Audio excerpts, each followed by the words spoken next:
Let's bring in Texas Senator Ted Cruz, a member of the Senate Judiciary Committee. Senator, were you stunned to see President Biden take it up a notch?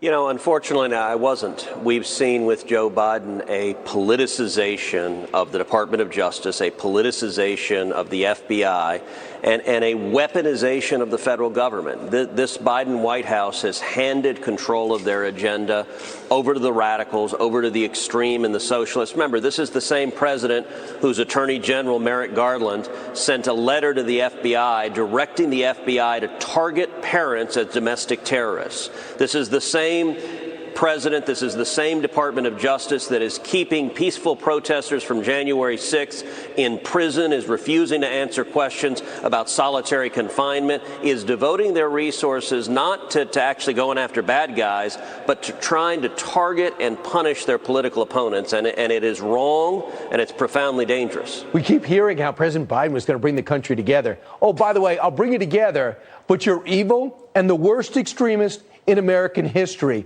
That wasn't a mistake. He makes plenty of mistakes. That was deliberate. Don't you agree? You know, I do, but I will give Biden a little credit. He has managed to unify the country. Everyone agrees he's doing a terrible job.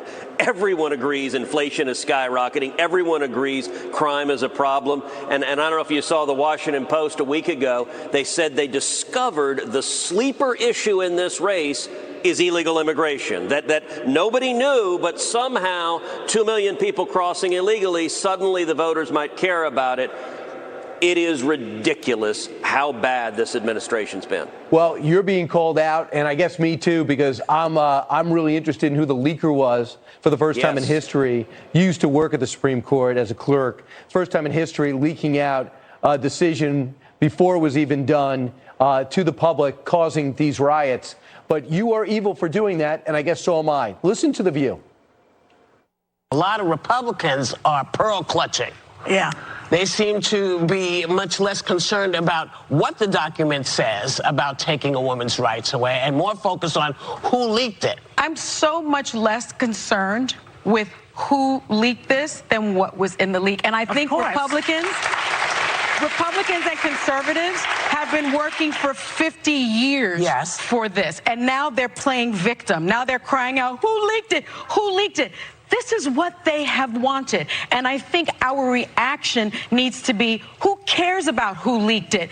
We care about what was leaked. The Supreme Court is politicized. Who cares who leaked it? You know, what we saw with this leak from the Supreme Court, it's the culmination of a multi-year campaign by the Democrats to politicize the courts, to politicize the justice system, to weaponize it, to attack the Supreme Court. You opened the show by showing the rioting both with regard to this leaked opinion and also the entire year of Black Lives Matter and Antifa riots. The left is bound and determined to tear down the institutions of our country, to destroy the Senate, where they want to end the filibuster and blow it all up, or to destroy the Supreme Court. You know, Chuck Schumer stood on the steps of the Supreme Court, called out two justices by name, and he said, if you don't vote the way I want, you will reap the whirlwind. He threatened them. And we have seen this. Look, it is difficult to overstate how destructive it is to the Supreme Court, to the independence of the judiciary, to the integrity of the court, to have a draft opinion leaked during the process of deciding the case. In over 200 years of our nation's history, that has never happened.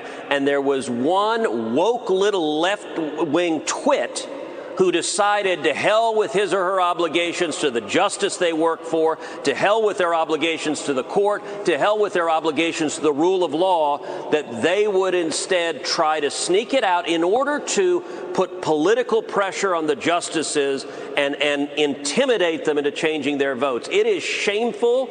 And look, I'm glad that Whoopi is back on TV after having to step off for a while for her anti-Semitic comments. But you know, maybe she should recognize that destroying the Supreme Court and the rule of law, that's not nothing. That actually is what protects our liberty in this country.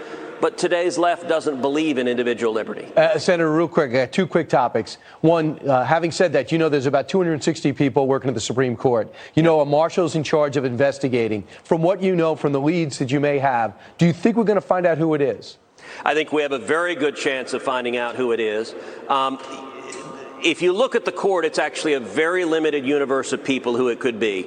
The only people that have access to the opinions are the 9 justices and their law clerks. Each justice has 4 clerks, so that's 36 law clerks.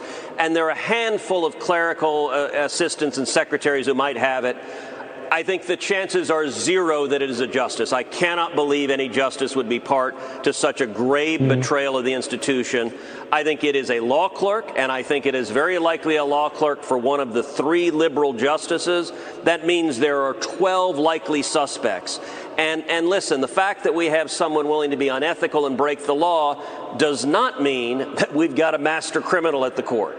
I think they're going to have left a paper trail. They're going to be emails or texts with the reporters. We're going to find this person, and when they're found, they're going to be fired off on the spot. They will be disbarred if they're members of the bar, or they will never be admitted to the bar to be a lawyer.